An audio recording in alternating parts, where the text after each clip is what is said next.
Hello, everyone.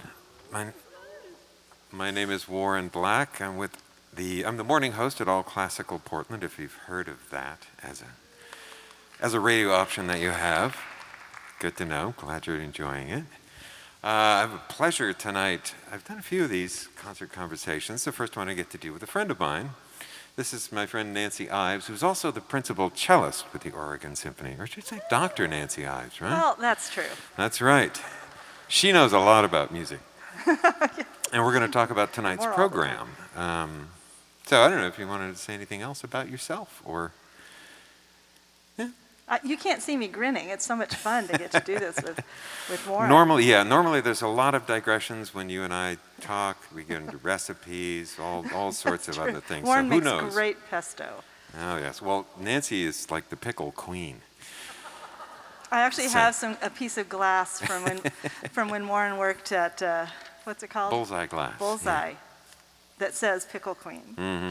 It's official. She has artwork. Yeah, all right. It's very official. But tonight we're going to talk about this wonderful program, a fascinating program. And one of the things that I was really excited to see on the program, because first time I heard this piece a few years ago, I remember thinking, well, it'd be great if the Oregon Symphony did this, because it's a beautiful piece of music, but it also has prominent roles for the clarinet and the flute. And we thought, we have just wonderful, wonderful performers. So it is Jennifer Higdon's Blue Cathedral. Everything Warren just said is so true. I mean, and getting to hear James and Martha in dialogue, I mean, that's always a treat. I'm kind of embarrassed that I wasn't really familiar with this piece already. As a lover of new music and a fan of Jennifer Higdon's music, I just hadn't gone out of my way to hear it. I'd heard of it, though. And now I'm convinced that it is, you can't say it's an instant classic because it's 20 years old now, but in the scheme of classical music, that's instant, right? I mean, we're playing, other things we're playing are, 10 times older than that almost, not quite, but you know what I mean. So right. I think it in many ways typifies, I think this is just a little, just something I was musing about, that in the distant future, it may well be a piece that is seen as typifying the style of our day. It is absolutely somehow quintessentially American. I can't imagine, and I could just be wrong, but I can't imagine it coming from a composer that wasn't American. I think most classical music lovers hearing it would go, I think that might be an American composer. I just think you would, and it's hard to say why without getting all doctoral thesis on you. But some of it, I mean, it's the open harmonies. It's, well, it must just be everything about it, because it's a sort of gestalt impression that it gives me. Well, it's very Jennifer Higdon too. I mean, it's a bunch of contrast, because at one point it's big and spacious and sort of peaceful, but it's also just vibrating with this energy and the shimmeringness of it. Yes, there's a lot of shimmering. It's very colorful. There's also a lot of depth. I know she must have a connection with color, because I've played her piano trio. There are two movements. One of them is fiery red, and the other is, oh no, I'm going to forget, but it has yellow in it. And I don't know if she has synesthesia or not, or if it's just a source of inspiration. Well, blue in this case, interestingly, is... It's not really about the color. Well, I mean, it is, because it plays into that. But her brother, Andrew Blue Higdon, Blue was his middle name, so blue comes in that too. She had written this after he died in his 30s of skin cancer. And it's a lot of levels in this. It was written for the Curtis Institute for their big anniversary. 75th anniversary. Yeah, and then also it kind of reflects on this relationship with her brother, because he was a clarinetist and she's a flutist. So that interplay plays off that too. So it's a lot of levels. If you read her remarks that I think are in the program notes about the piece, when you're hearing the piece, I defy you not to tear up. I know, just reading her words and having rehearsed the piece the last couple days, I was tearing up because the way she describes all the different ways it memorializes her brother, but also well, blue does come in because she's seeing it as a blue sky. So she's just making all these connections between sounds and images and feelings, and I mean, to me, that's multidimensionality in music. I love that a lot. So I'm really enjoying it.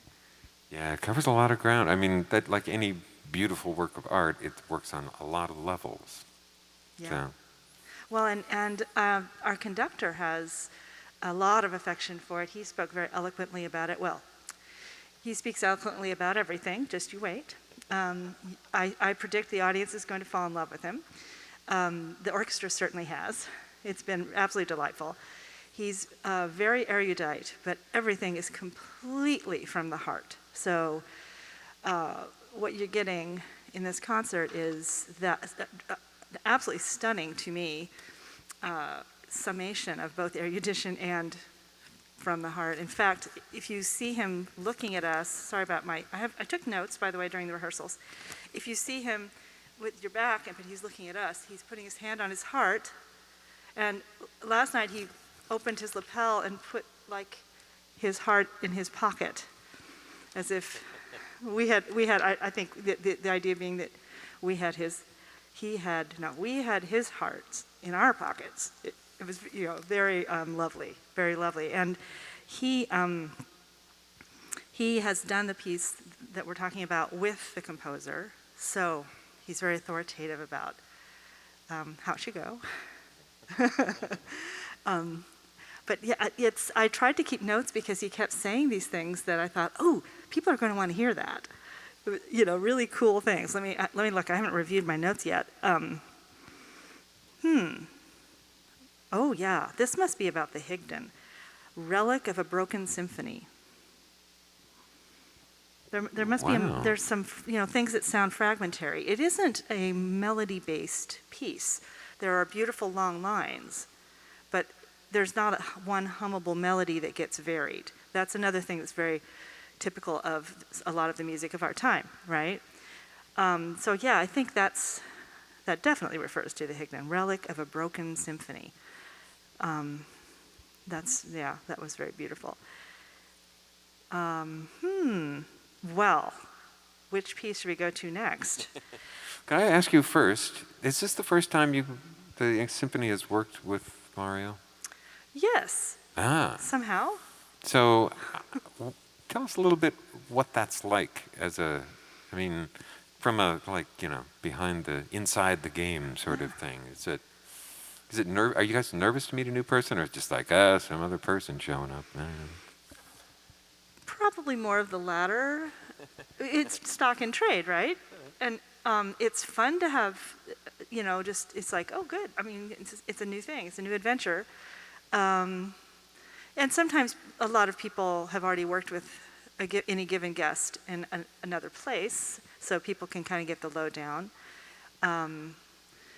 Yeah, I bet there are people who do feel that a little bit. Now, I think I actually personally should feel a little more nervous about it than I do. I just don't, it doesn't occur to me. Now it probably will, thanks. Spoil the whole night for you, sorry. Because as a principal, I have to make a lot of decisions about interpretation. You don't have time to waste, so we want to offer those up front, right? We call that, we're offering it. And some of it I might indicate in the parts of the section, and other things I just do it, and they go, oh yeah, okay, and they just follow my lead, right, literally. And sometimes it's exactly not what the conductor wants. I mean, really. There's a prime example this week.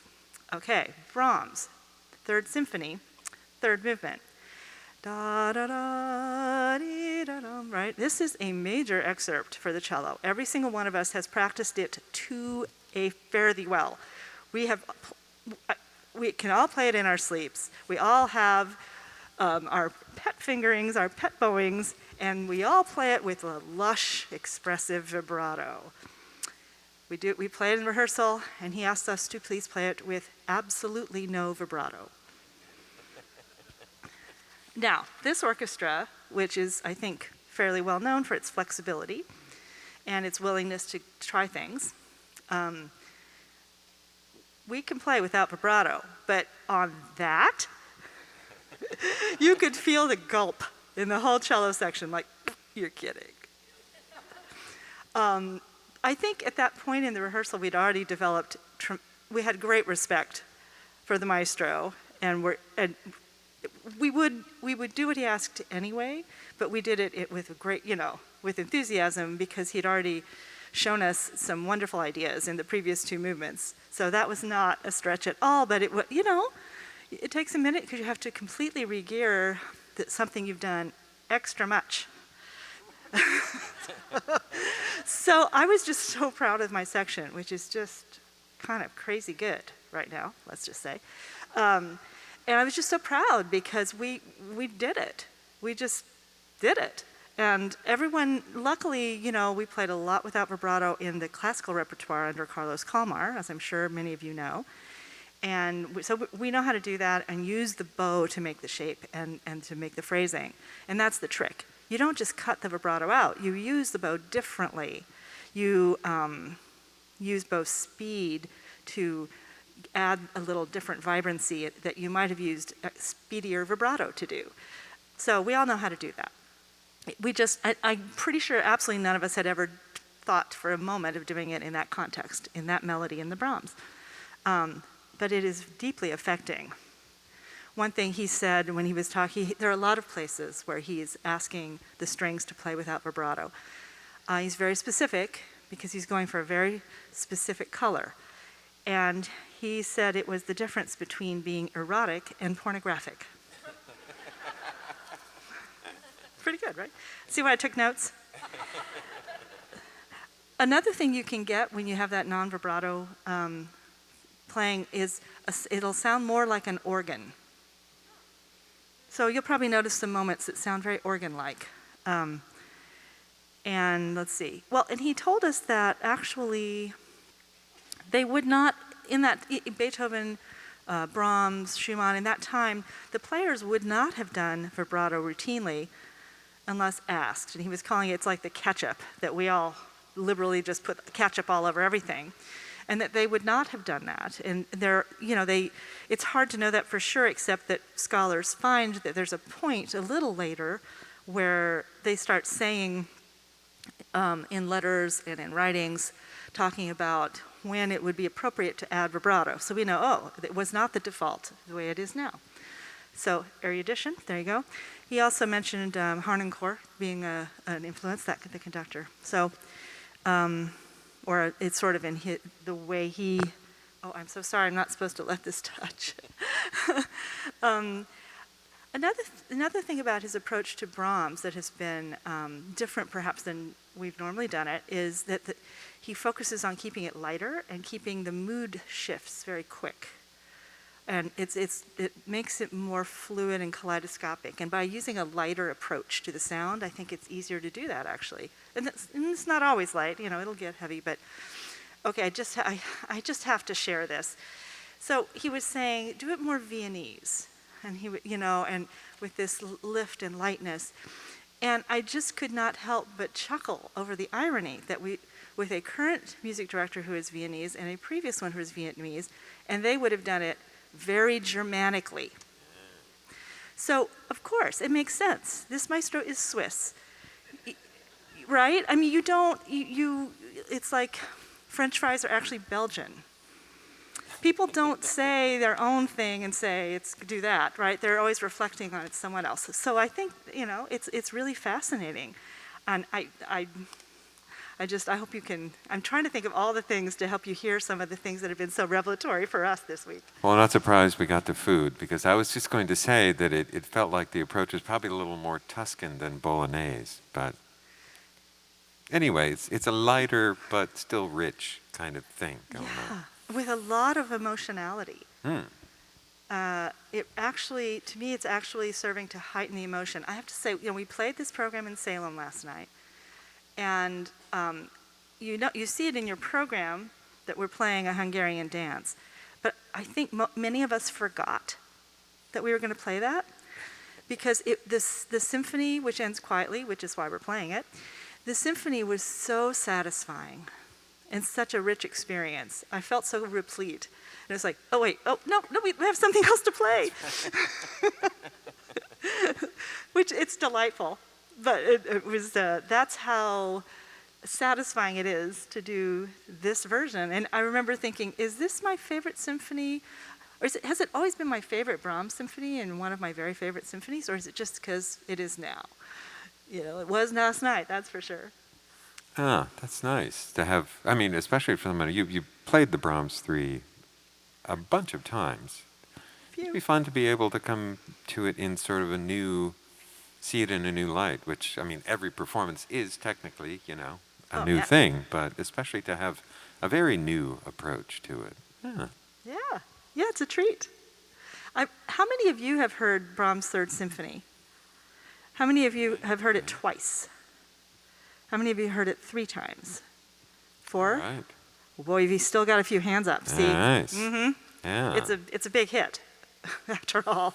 Yeah, he was a little worried that people liked it so much he was worried about the 4th keeping up with it just because it was so popular. Yeah. Oh, do you know, I looked this up, and the last time we had Inon Bartonen with us, we played Brahms 4. Oh, is that right? I believe it was October 2018. Oh, and he was playing Copland Piano Concerto. He was playing the Copland, yeah.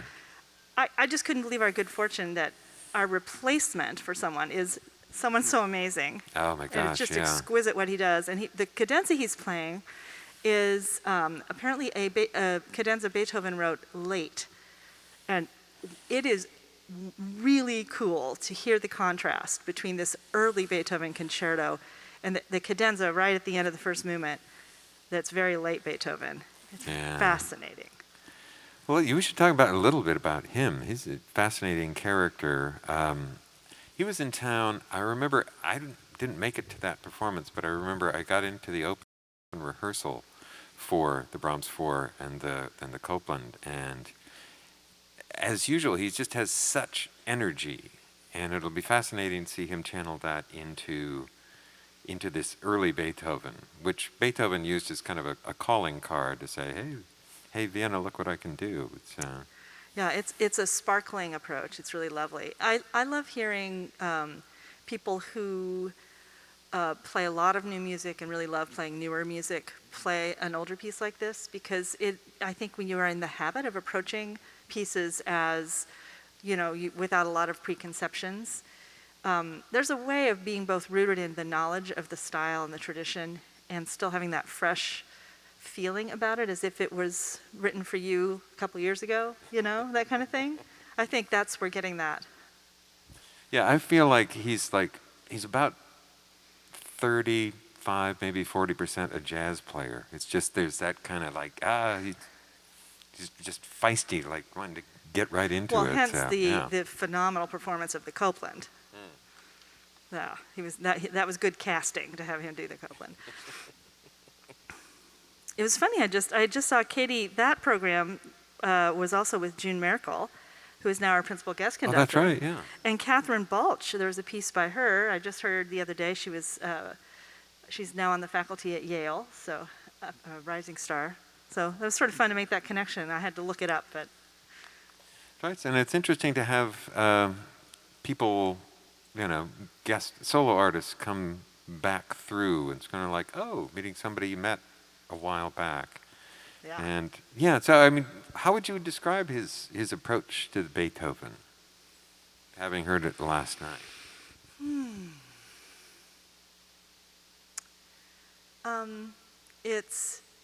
It's clean without being clinical.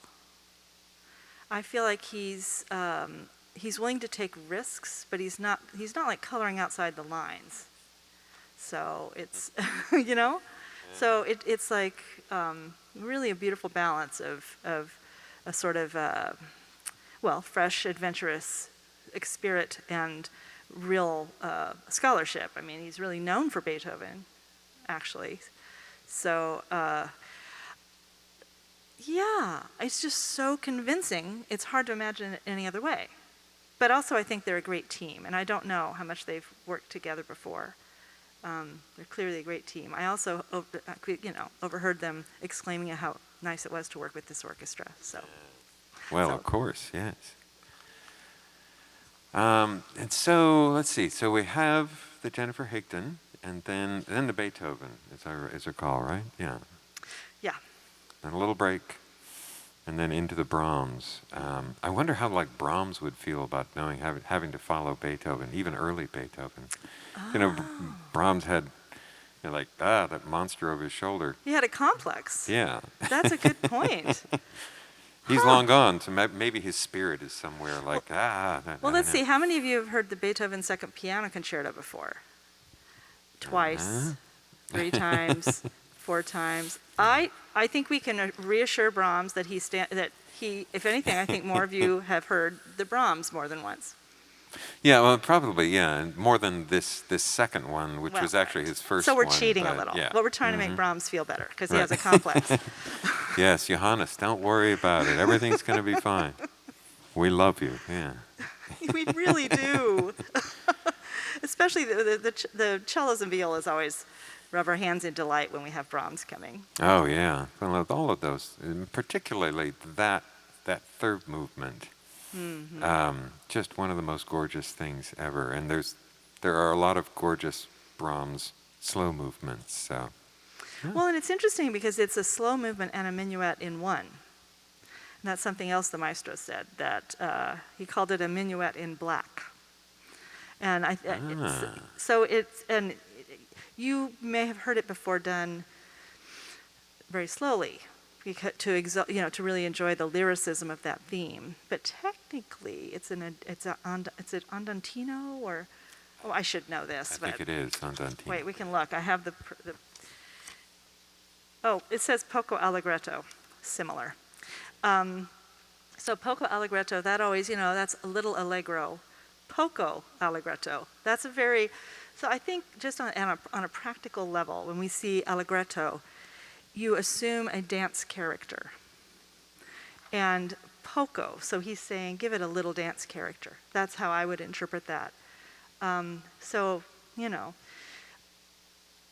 You can have such a range of interpretations. And you do have a trio, which is more obviously dance-like because it has the little syncopations and the little, da-dum, ba-ba-ba, ba-da. I can't do both, dum-ba-ba, right? It's got that going on. Da-dum, ba-ba-dum. Very vignette-y.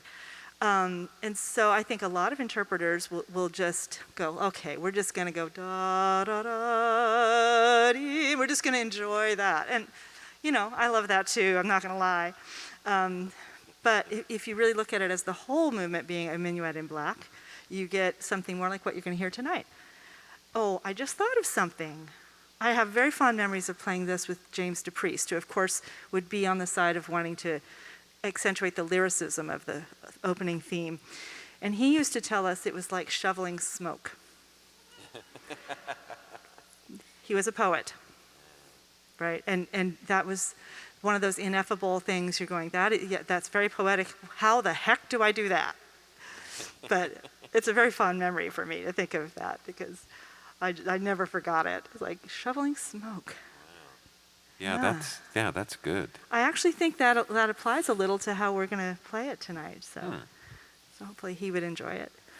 And so we will, so we have Higdon, we have the Beethoven, then the Brahms, and then there's the little bonbon at the end. Yeah.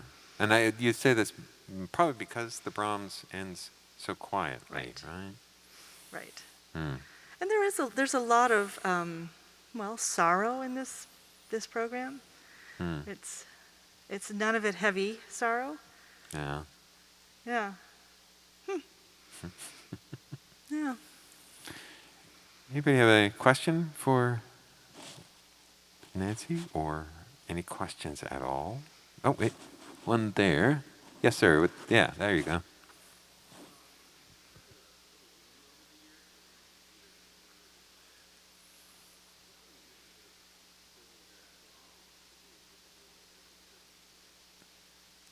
No, the question is whether Brahms is difficult for Oh. orchestras to play. Well, I think in certain ways, yes. A great example, I wish I had my part for this right now. Well, there are cello parts over there. Oh, I keep brushing the microphone. I'm so sorry. There's a thing he does that as a listener you might not notice, except that it sounds cool. But you don't necessarily notice it. Where, you know how there's a beat structure, there's 1, 2, 3, 4. And he does a lot of really rhythmic things like that. Well, he has a thing that he does all the time. It's one of his signatures, where he will offset where that beat emphasis is. So you're going along and dum, dum, dum, dum, dum, dum, dum, dum, dum, dum, dum. And the accented one is now the 4th beat, which would normally be the weakest beat in some ways, right? And then you have to get back on. And that can be quite difficult. And especially when there's complex rhythms going on in that framework. As a cellist, I often have the basic 4, 1, 2, 3, 4, 1, 2, 3. We're helping just to sort of lay it down, but other people are playing all this, figural, like, and jumping all over the place. And so that thing can really, that can cause a lot of difficulties if you get off. It's really, you just kind of have to wait until you can get back on. So I think that may be one of the things that people are referring to. Right. It's a good point. Well, the Oregon Symphony is going to make it seem easy tonight, even though it is, Well, we mighty know the and piece, difficult so. stuff. So, But your first time through almost any Brahms piece, when it gets to those things, it's like, this is why we do rehearsal. Because it's hard to get it the first time. Hey, one question down here.